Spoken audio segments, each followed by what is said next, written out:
Hola amigos autofacilers y bienvenidos a un nuevo vídeo con un plano de apertura un poquito extraño que responde a un triple propósito. El primero, dejaros claro que vamos a hablar del Peugeot 208. El segundo, dejaros claro que vamos a hablar del motor 1.2 PureTech Hybrid, una mecánica que se va a montar en un montón de modelos tanto de la marca Peugeot como de otras marcas del grupo Stellantis y que por lo tanto, por su omnipresencia, merece toda nuestra atención, además de resultar una solución full hybrid realmente interesante e ingeniosa. Y tercero, que he comprobado que algunos de vosotros tenéis cierto toque con el hecho de que suelte los capós desde una altura relativamente grande pensando que al coche le va a pasar algo, de manera que se me ha ocurrido es una buena forma de conseguir un poquito más de engagement. De forma que os dejo con la misión de darle al like, de darle al suscribirse, de darle a la campanita, también con la misión inevitable para alguno de vosotros de dejar comentarios biliosos relativos al, por otra parte, fantástico motor 1.2 PureTech ahí debajo, mientras yo os voy sirviendo la cortinilla.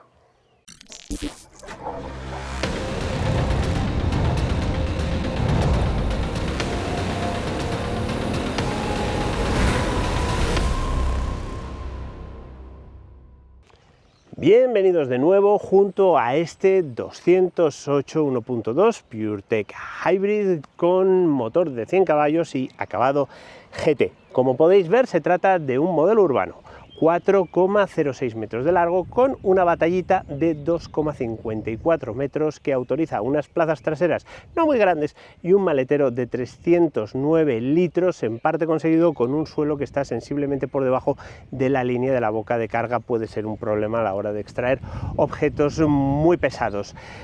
Este coche, como sabéis, tiene un hermanito un poquito más grande, se trata del 2008, que presenta ventajas desde el punto de vista de la accesibilidad, al tener los asientos un pelín más altos. Desde el punto de vista de ser compacto y juguetón en ciudad no resulta tan atractivo y por eso yo prefiero a este 208 frente al hermano grande.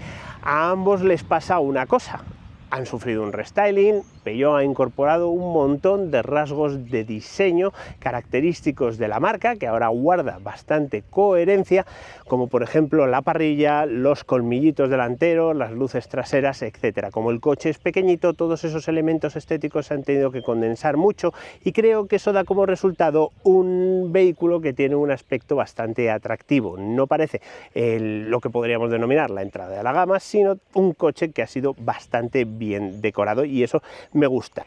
En cualquier caso, la gama de motores está compuesta por una selección de sabores del 1.2 que comienza con una versión de 75 caballos y cambio manual que cuesta desde 18.000 euros.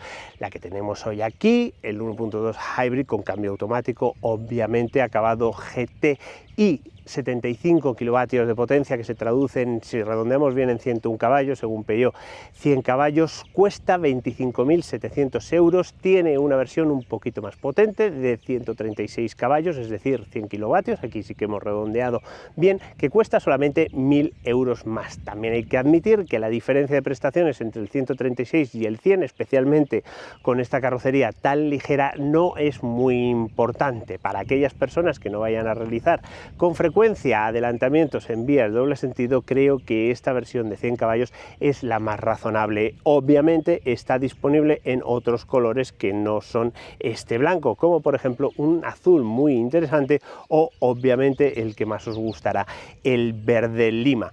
He mencionado antes que este motorcillo se va a extender a un montón de modelos tanto de Peugeot como de Stellantis. En el caso de Peugeot es tan abundante que tengo aquí una lista. No me gusta esto de leer, pero va a estar presente en el 208, en el actual 3008, en el actual 5008, en el 2008, en el nuevo 3008, en el nuevo 5008, así como en el 308, el 308 Station Wagon y el nuevo 408, de manera que va a estar presente en todas partes, de manera que si os parece, lo que toca ahora es comprobar que el capó todavía no se ha roto y os explico someramente cómo va este rollo de un híbrido full hybrid de 48 voltios. Motor 1.2 PureTech Hybrid. Lo primero que tengo que deciros, para tranquilidad de espíritu de muchos de vosotros, es que esta versión del 1.2 PureTech no emplea una correa de distribución bañada en aceite, sino una cadena. He intentado quitar este taponcillo de aquí y olisquear lo que se cuece por ahí abajo, y desgraciadamente no hay forma humana de llegar a ver la cadena. Solo se puede ver parte del engranaje del árbol de distribución de escape del motor. Pero sí os puedo anticipar que, como ocurre con todos los componentes de este motor, se trata de una cadenita pequeñita. No obstante, seguro que se trata de una solución muy fiable. Ya que menciono la cadena, creo que es totalmente imposible eludir el hecho de que las versiones con correa bañada en aceite de este motor han tenido algunos problemas de fiabilidad que ya se han solventado y superado. Y en ese sentido quiero partir una lanza a favor de este 1.2 PureTech.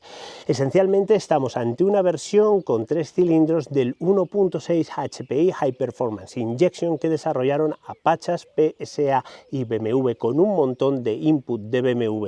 Un motor maravilloso que a su vez puede decirse que es, salvando muchas distancias, una versión en miniatura y con un solo turbo de lo que podemos encontrar actualmente en un BMW M3. Con esto quiero decir que este 1.2 PureTech es, dentro de los motores de 3 cilindros, el más rabioso, el que gira de manera más equilibrada, el que emite el sonido más convincente. Me parece un motor fantástico, que por cierto en su día ganó el premio al motor del año dentro de los International Engine of the Years Awards, y creo que no se le está haciendo justicia con toda la polémica que ha surgido a raíz de ese pequeño problema con la correa bañada en aceite. Dicho esto, vamos al no mollar, que es cómo funciona el sistema híbrido.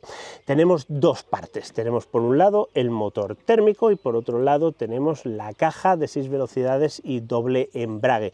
Entre ambos encontramos un componente, el K0 de Kupplungs en alemán, porque los alemanes han inventado mucho de esto, que desconecta el motor térmico de la caja de doble embrague. Esta caja de doble embrague incorpora un motor accionado a 48 voltios con tecnología de imanes permanentes y una potencia de 23 caballos que es capaz de accionar los dos primarios de la caja de doble embrague.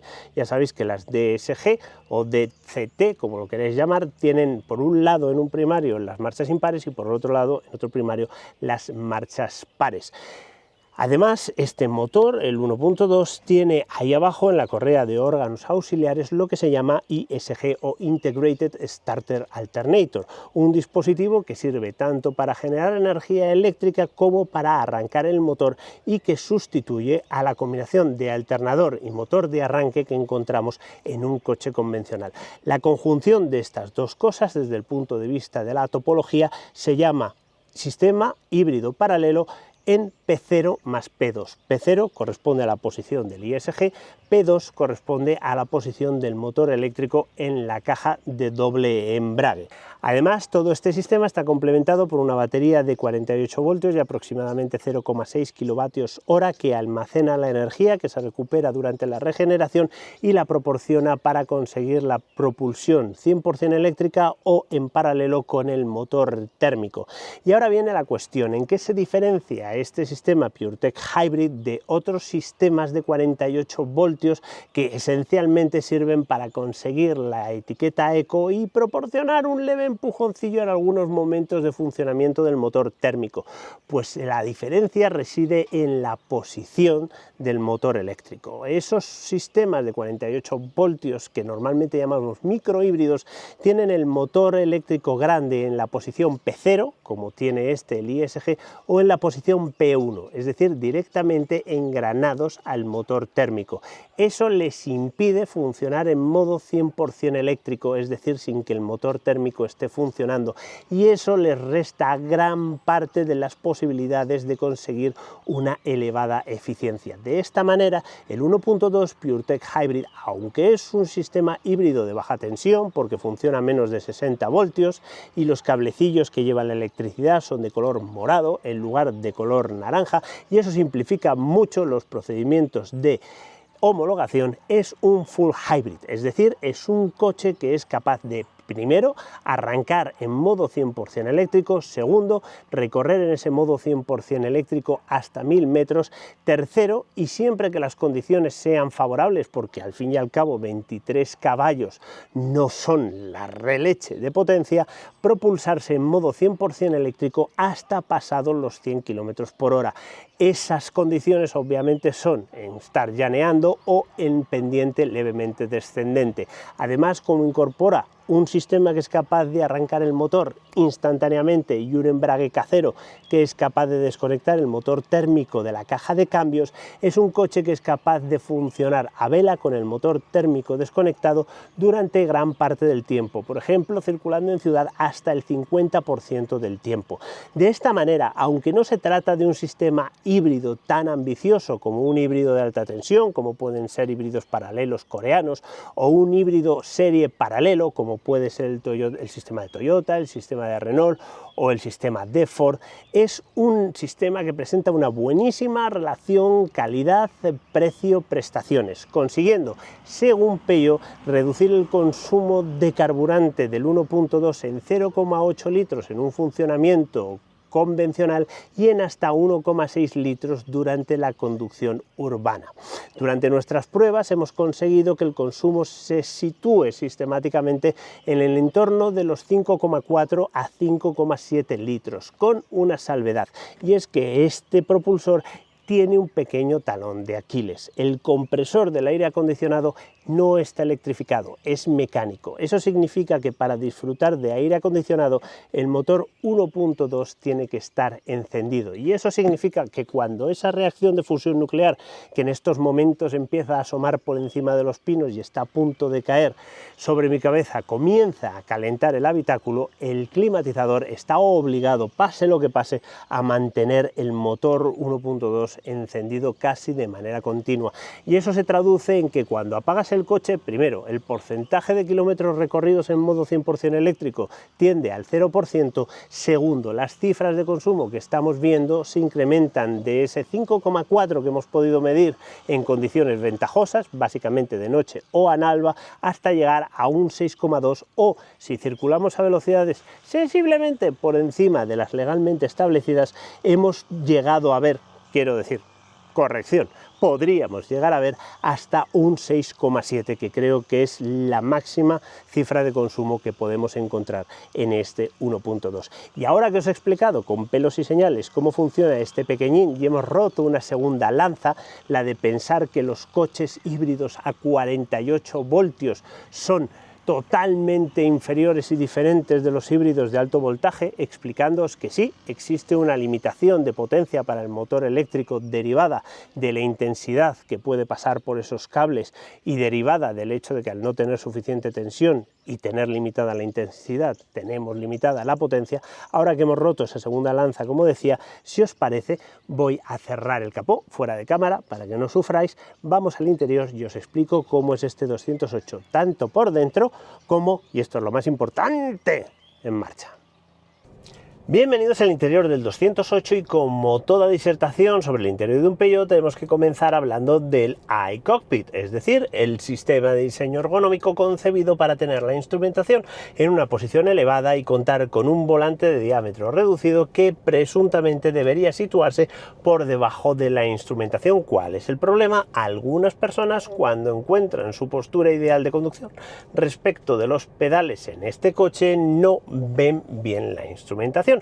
Permitidme que utilice el teléfono móvil para enseñaros lo que estoy viendo en estos momentos exactamente, y es eso que podéis ver ahora mismo. Vamos a ver, ahí lo tenéis, ¿vale? Esta es exactamente mi línea de visión, utilizando un poquito tecnología CSI. Si trazamos una línea desde el centro de la parte superior de la nariz contra el aro del volante, podréis ver cómo pilla justo en medio de la instrumentación. Resultado, no la veo. Soluciones, bueno, yo estoy continuamente dándole vueltas a esto del diseño del iCockpit porque hay gente que dice que no tiene ningún problema con esta solución de Peugeot. La primera sería coger y bajar el volante hasta que tape justo la inscripción Peugeot. En esta situación yo puedo conducir viendo perfectamente la instrumentación sobre el aro del volante. Permitidme que recurra de nuevo al teléfono para mostraros exactamente lo que estoy viendo. Ahí estaría, justo tapando la palabra Peugeot. Hacemos foco en la instrumentación. Esto es lo que estoy viendo en estos momentos. Correcto, no obstante, a la hora de realizar maniobras de aparcamiento lo encuentro un poco molesto porque las manos tienden a rozarme contra los muslos. ¿Cuál es la solución? He encontrado la correcta. Resulta que este asiento tiene un rango de ajuste vertical brutal. Cuando digo brutal, quiero decir brutal. O sea, vais a ver cómo de brutal es. Es súper brutal. Me estoy empezando a aplastar contra el techo y seguiría subiendo. Entonces está claro que tengo el asiento situado en una posición anormalmente baja, algo que también refrenda el hecho de que cuando me pongo el cinturón de seguridad, la banda del hombro, cuando tengo el asiento en la posición más baja, queda un poquito descolgada. Utilizando la posición de este cinturón de seguridad como referencia para colocar el asiento y ajustando obviamente hacia atrás, de repente ocurre el milagro. Cuando yo desbloqueo el volante y lo pongo en la postura más alta posible, de repente tengo una visión correcta, no de la palabra Peugeot, de la parte inferior de la instrumentación, pero permitidme de nuevo que vuelva a utilizar el recurso del móvil y permitidme que me asegure de que lo ajusto justo para que veáis. En estos momentos esta es mi visión de la instrumentación y tengo suficiente espacio para girar el volante sin colisionar contra los muslos. Lo que estoy sacrificando son estos centímetros de altura de asiento.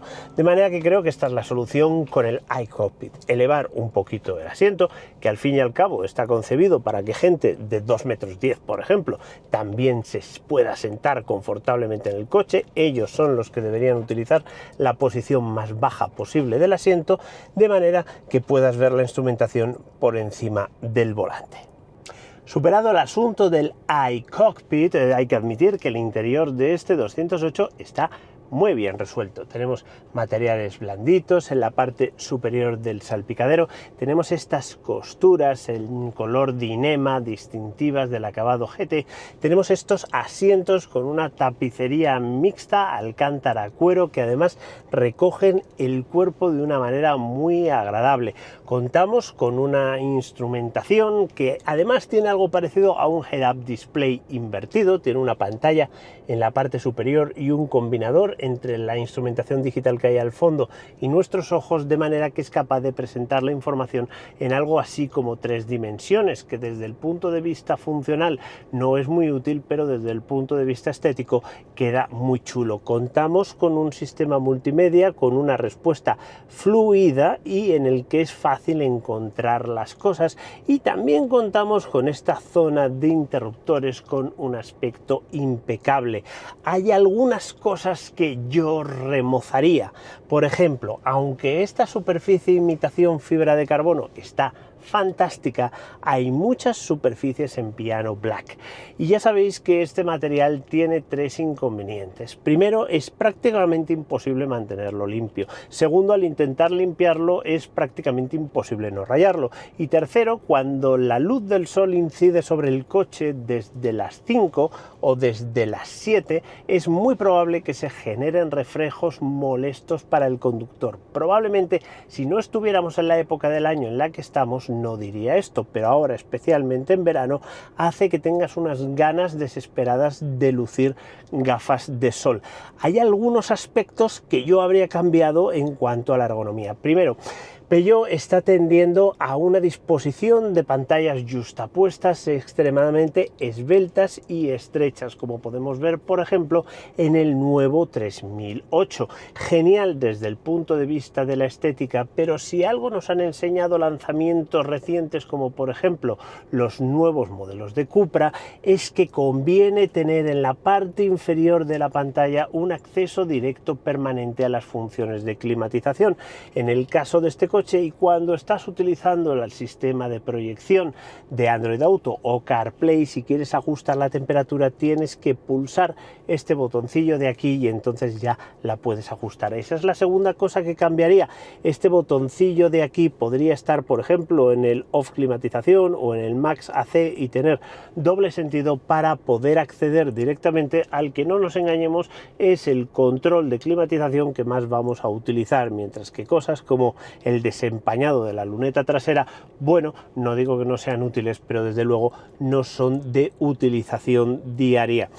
Buen desplazamiento, selector de desplazamiento, fácilmente comprensible, buena postura de conducción. Una vez que consigues encontrar la que te permite ver la instrumentación, no me vais a ver en las plazas traseras porque son un poquito limitadas de espacio, aptas para recorridos puntuales de índole urbana, no tanto para recorridos en carretera y autopista, salvo que los ocupantes de las plazas delanteras tengan una talla relativamente contenida. En ese sentido, pues si alguien mide unos 70, unos 65, etcétera, es posible que el confort en las plazas traseras mejore notablemente. Y en cuanto al maletero, 309 litros, como os mencioné antes, un espacio un poquito profundo que va a dificultar la inserción y extracción de cosas pesadas. Ese problema no le tenemos en el eléctrico, que tiene menos maletero porque por algún motivo se necesita ese espacio para las baterías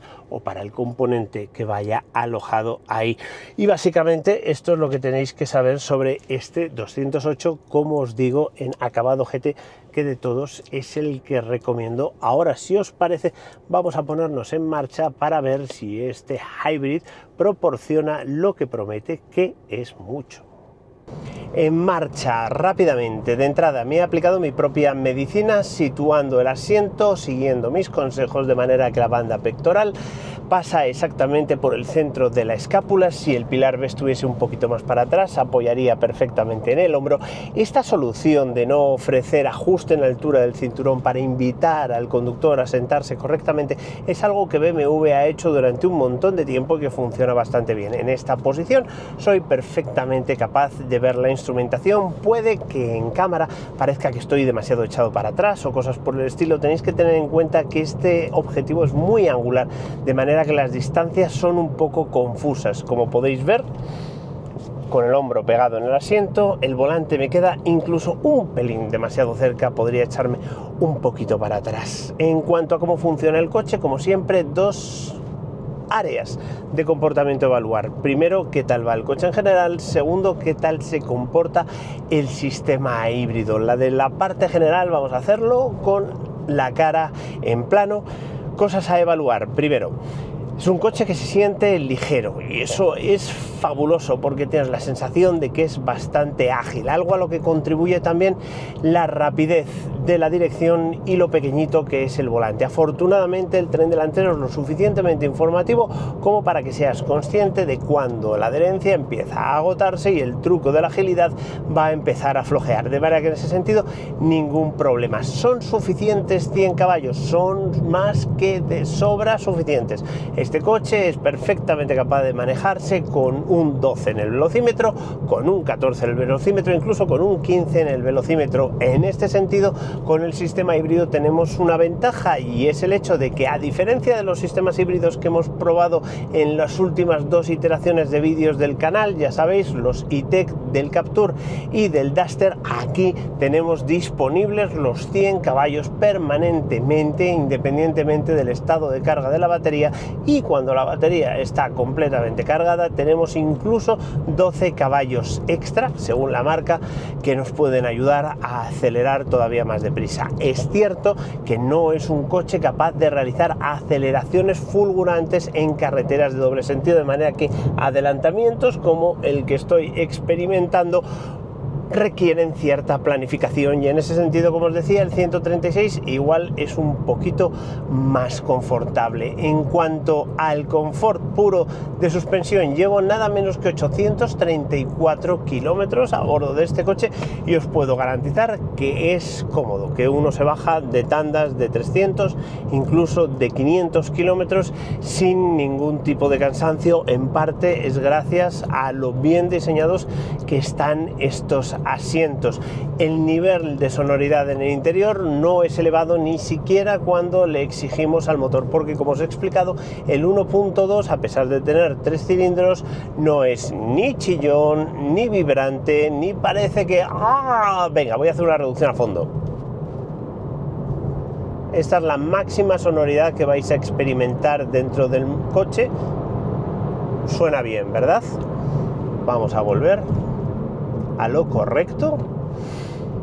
De manera que diría que es un coche que funciona bastante bien. En esta unidad incluso tenemos control de crucero adaptativo por radar con un buen funcionamiento y un botoncillo aquí para el mantenimiento de carril, de manera que las grandes singladuras se pueden hacer en un estado de confort similar al de un coche más grande. Otra cosa es que después, a pesar de que vamos a los 90 km por hora preconizados por la carretera, nos pasen BMWs a 100 y pico. No me extraña, por otra parte, porque estoy grabando este vídeo en una de las mayores rectas de España. Ahora que tenéis más o menos claro cómo funciona esto y que ya he hablado antes de los consumos que podemos esperar encontrar, vamos a cambiar el plano de la cámara para intentar explicaros y demostraros hasta qué punto este sistema hybrid es full hybrid. Bienvenidos a lo que técnicamente supongo que se denomina Point of View. Lo que tenéis en primer plano es la instrumentación del coche. Veis que tenemos la silueta del coche dibujada, veis que tenemos una cosita de color, a ver si me cabe el dedo, blanquito. Eso indica que el motor térmico está en marcha, que la batería está cargada al 50%. Ahora voy a hacer algo que desde luego no es recomendable desde el punto de vista de la supervivencia, y es apagar el climatizador. Eso le va a permitir al coche apagar el motor térmico. En cuanto apago el climatizador, plof, ¿veis? Esa figurita ya no tiene la partecita blanca, eso quiere decir que el motor térmico no está haciendo nada. Ahora selecciono el intermitente y me voy a incorporar a la vía. Y si esto fuera un full hybrid, que lo es, ¿veis? Me estoy incorporando a la vía en modo 100% eléctrico y voy a seguir en este modo hasta aproximadamente 40 y algo kilómetros por hora. Venga. Una de las ventajas que tenemos es que el motor eléctrico disfruta de las 6 marchas del cambio de doble embrague. He levantado el pie porque pasaba por un paso de peatones elevado. Disfruta las 6 marchas, de manera que los 23 caballos de potencia lucen mucho más que si fuera, por ejemplo, un eje electrificado con una sola relación. Ya pasa 36, 38, 40, mi apuesta es 42. Muy bien, 44 y seguimos en modo 100% eléctrico. Recordad que tenemos aproximadamente 1000 metros de autonomía en modo 100% eléctrico. Ya solo nos quedan 2 rayitas de batería. Vamos en 50, 52, me está sorprendiendo, 54, muy bien, campeón, sigue así. 56, una sola batería. Acaba de arrancar el motor térmico, el rayito en color azul muy clarito, prácticamente blanco. Significa que además de propulsar el coche, el motor térmico está recargando la batería. No me extraña, porque hemos llegado casi a un estado de carga de completamente vacío. Ahora vamos a incrementar progresivamente la velocidad hasta la máxima de la vía. El motor térmico va a seguir recargando la batería hasta un estado de carga de aproximadamente el 50. Es un proceso que nos va a llevar apenas los 1000 metros que hemos tardado en descargar la batería. 78, 81, 83, 85, 87, 89, 90 km por hora, salvo por el hecho de que el sistema quiere un poco más de estado de carga de la batería. Estamos en una situación ideal para que dejemos de regenerar o de propulsar eléctricamente y pasemos a propulsión con el motor térmico al 100%. Voy a intentar forzarlo ahuecando un poquito el acelerador. Ahí estamos en regeneración. ahí volvemos a estar en propulsión 100% eléctrica, a pesar de que vamos a 80 km por hora, y ahora habéis visto, hemos tenido un momento de propulsión 100% térmica. Ahora volvemos a tener propulsión 100% térmica. Tenéis que tener en cuenta que el sistema tiene que hacer, ahora estamos en propulsión 100% térmica con un 50% de estado de carga a la velocidad máxima de la vía. El sistema tiene que hacer el encaje de bolillos adecuado para conseguir el mínimo consumo de combustible posible. Si yo ahora levanto el pie del acelerador, comienzo a regenerar, el motor térmico se apaga inmediatamente. En estos momentos me estoy moviendo a vela. Si acelero con mucho cuidado, puedo llegar a tener algún momento de pantalla completamente apagada, ni verde ni azul. Es difícil de conseguir porque estoy en una pendiente muy leve, pero ahí estoy a vela, moviéndome por mi propia inercia, perdiendo lentamente velocidad. Ahora vuelvo a estar en propulsión 100% eléctrica y ahora en 100% térmica, y así continuamente. ¿Cuáles son las conclusiones? Las conclusiones es que este sistema híbrido, aunque funciona a 48 voltios y tiene una potencia eléctrica limitada, 23 caballos, es mucho más que un mild hybrid, que una hibridación que nos ayuda de vez en cuando un poquito mientras funciona el motor térmico y de paso proporciona la etiqueta eco.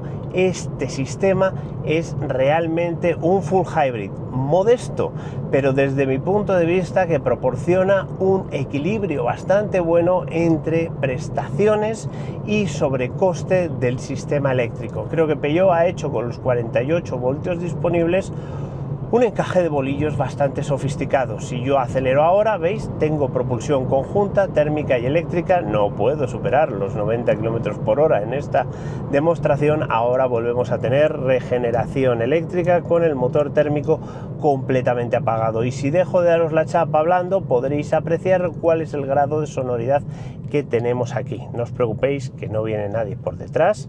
Ahora estamos en segunda y ahora en primera regenerando. Vamos a hacer una aceleración para que escuchéis.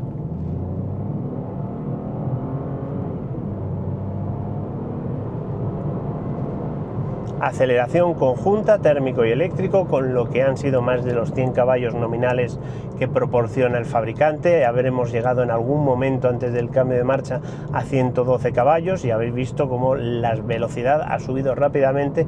Este es un coche que en carretera y autopista proporciona buenas prestaciones, aunque a la hora de realizar adelantamientos tengamos que tirar un poquito, no las podéis ver aquí abajo, de las levas, para asegurarnos de que todo está en el punto adecuado. Además, se me ha olvidado mencionar que disponemos de varios modos de conducción. Tenemos el normal, tenemos el Sport y tenemos el Eco. Cuando le proporcionamos el modo Sport, tiende a mantener un estado de carga superior de la batería para poder proporcionar siempre ese boost extra de 12 caballos cada vez que lo necesitemos.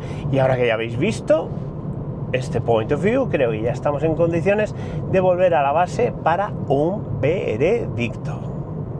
Y hasta aquí hemos llegado con esta boscosa y fantástica revisión del también fantástico Peugeot 208 con el también fantástico propulsor 1.2 Hybrid. Os estaréis preguntando si tendría sentido aplicar esta solución en motores de mayor cilindrada, y la respuesta es que no, porque si incrementamos la cilindrada o desplazamiento del motor vamos a incrementar la potencia, y entonces los 23 caballos que nos proporciona el motor eléctrico se nos van a quedar un poquito cortos. Como tenemos una limitación de potencia basada en el voltaje, porque ya estamos trabajando al máximo de intensidad razonable, para complementar el motor térmico tendríamos que incrementar el voltaje, llegaríamos inmediatamente a lo que consideramos alta tensión y automáticamente saltaríamos a los 200 y pico, 400 voltios de tensión que utilizan las soluciones híbridas o híbridas enchufables que encontramos en el mercado. No obstante, como os decía al principio del análisis técnico, combinar este pequeño motor térmico con este pequeño motor eléctrico y esta batería de pequeño voltaje para conseguir un pequeño ahorro de combustible y emisiones a cambio de un pequeño sobreprecio me parece una jugada maestra por parte de Peugeot. Ardo en deseos de ver qué tal se defiende este 1.2 cuando se monte en vehículos un poquito más grandes y que van a demandar un poquito más de potencia.